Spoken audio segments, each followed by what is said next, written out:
All right. Well, welcome again to Figuring It Out with BTB Security. I'm Ron Schlecht, and we have Matt Wilson with us as well. A little bit of a different topic today. It's kind of the things that we figured out during a pandemic. So with everything kind of locked down in quarantine, one of the things that Matt and I started to talk about a little last week was what did we learn to do, buy, build, create, whatever it may be aside, and maybe it was something from work as well, but what did we learn to do while we were currently in this lockdown space? So I'm going to kick it over to Matt because he has something so special and near and dear to his heart that is so unique that he learned to do or built during this time. Yeah, look, I've talked to a number of folks, some other folks from our delivery team. They've picked up a language. They've taught themselves how to use a new tool like Adobe Illustrator. I have not made great usage of my time to a certain extent. And now I wouldn't say as good. So my thing here, and I hope, Ron, you have to guide me because sun glare, why I'm outside is I decided to build a pull-up bar because gyms are closed. And, I'm a dork and I have tools, so I figured I'd put it to use. So I found a video online, and it's just some galvanized pipe and 2x6s and a couple of 2x4s. And, a 200-some pound guy like me, this actually holds up, which is surprising. And then, my kids also think it's a toy.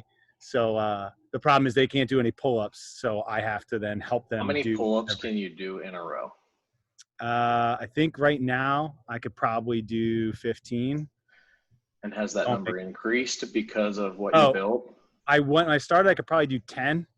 I was actually surprised because I hadn't done pull-ups in forever because pull-ups are hard and I'm lazy and whatever. Yeah. That's not a brag, by the way. So what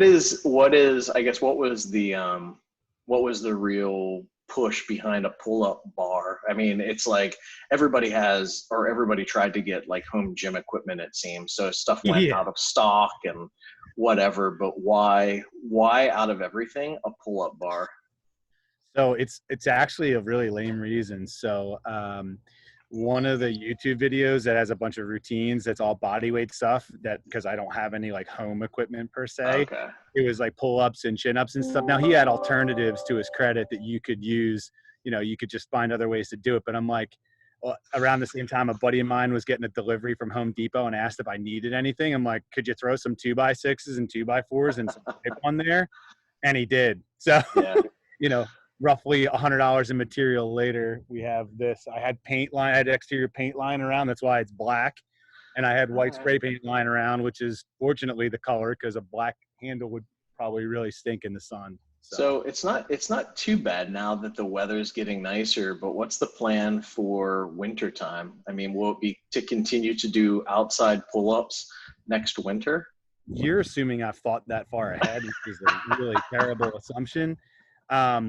Yeah, look, there's been some mornings that it's been in the low to mid 30s, and I'm such a weenie these days that I'm like, maybe I'll not do that today, or I'll do it later. Yeah, I always loved the idea of outside workout equipment because I always thought it was so cool. So there have been parks in different places that I've lived that I'm like I'll just do that, and then the really cold, brisk day where all the equipment is super cold or there's a thin layer of ice on it, I'm like, I guess I'm not doing that. So to me it's an awesome idea, but at the same time in Pennsylvania when the weather gets bad, it's kind of maybe not. I'd like to think that I'd toughen up and start doing it. We'll see. I'll say I do need to add another bar so I can do dips and stuff like that. I need to figure out something. There's some pretty, YouTube is your friend. There's some people that have done some really interesting creative stuff with it. This one, because I was not all that smart and I had longer material than what the video had said, I knew it and didn't measure and didn't think. So you're supposed to be able to lift this up and easily move it. But as you can tell, I don't know how well it translates, but I have to reach up pretty high. So I'm not pushing it up. So moving it's actually kind of not easy because it's, It's a whole bunch of 2x4s and 2x6s. So Well, that's a workout in and of heavy. itself. So what you Yeah. need to do is just make a connection on the bottom for some handles, and you can have a farmer carry as well, right? Yeah, well, that Balance it out. actually is the goal, to be Yeah. honest. I want to do that in dips. And also, my kids are bugging me to put a smaller one in because they're trying to do pull ups now, which is actually kind of cool. Like every day, they're like, Daddy, can we do pull ups? The not cool part is they need me to lift them right now. But again, I guess it's just all part of the workout. Yeah, yeah, no, absolutely. Well, somewhat in the same vein, one of the things that I had to master, only because it was a necessity, as I finished a couple rooms or actually ripped up and kind of redid some stuff in some spaces.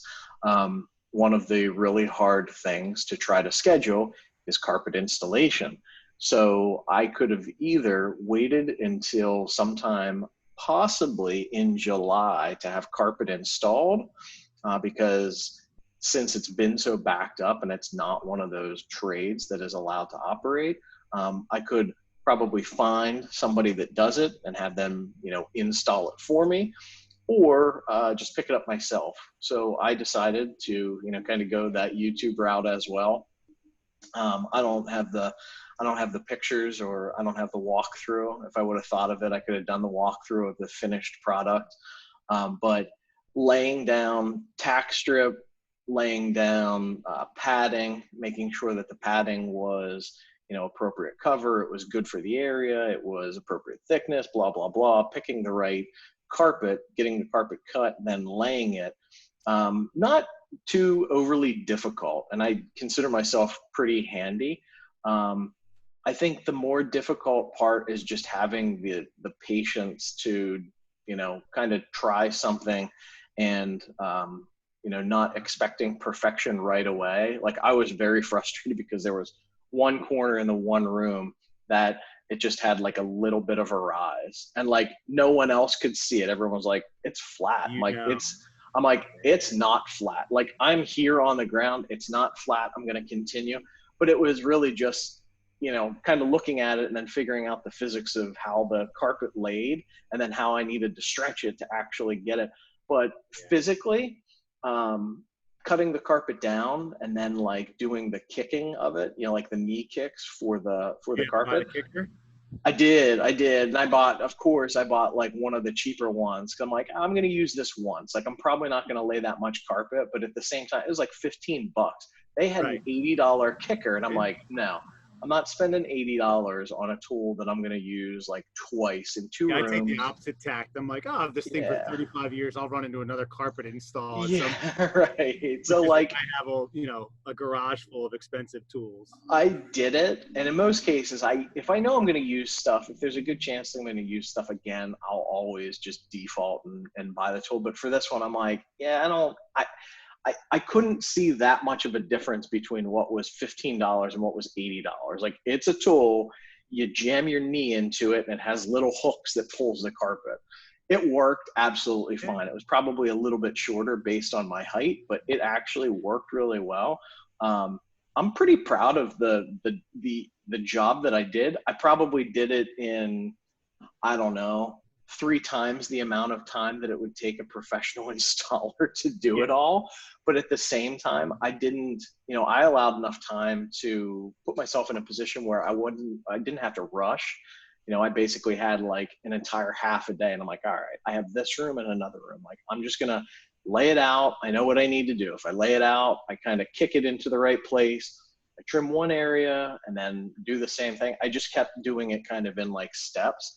And it was the same thing. I mean, I had the YouTube video that I kind of learned from, and then just sort of logically tackling that particular task. But it was honestly, I'm 42 years old. It was one of the things that in all of the renovation stuff that I did, building stuff, whatever, I've never laid carpet. I've laid tile. I've put, linoleum down. I've done, all sorts of different flooring, never carpet. So check that one off the box, basically out of necessity, because I didn't want to wait until July to have carpet installed. Yeah. And I think that's what you said a couple moments ago, really, like, we all have a little bit extra time nowadays, but the being able to relax a bit more because there isn't somewhere else to go or something to do, that's been actually, that's when I love doing, Yeah. I think at it, but I love working with my hands Yeah. and that kind of stuff.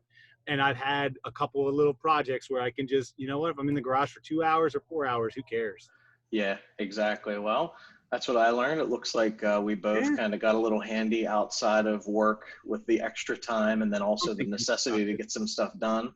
Um, Good conversation, a little bit different, not really cybersecurity related, but also ties into, kind of why we talk about figuring it out, because it's always something that's said at BTB, right? It's Yep. we might not have the sort of baked in approach to whatever we're going to assess, but we're the experts in security. So it's really just the application of our expertise to whatever the technology or infrastructure is or whatever it may be. So it's something that you hear all the time at the company. Well, we'll figure it out. We know, our background and experience just needs to be tailored to how it's applied. Yeah, we're Um, nerds at heart. yeah, We like, exactly. Exactly. I know for next week we have another interesting one. We have David Menichello joining us, yeah, and we're Dave going to leads our be CISO advisory practice, and I'm sorry. right. CISO advisory services, right? We're going to talk about And communicating with your board. right, right. Excellent. Well, listen, thank you very much. I'd ask you to do pull-ups, but it's not part of the gig. I want to And embarrass myself now. yeah, but the sky looks beautiful, and I'm glad you were able to take the tablet outside to get us this footage. I wish Yeah, I would have been able to show my work. Maybe I'll post some pictures somewhere along the lines with this. yeah, we can With update our this. post. Right, exactly. Well, thanks, Matt. I appreciate it, and we'll do this again next week. Yes, sir. Thank you. See ya.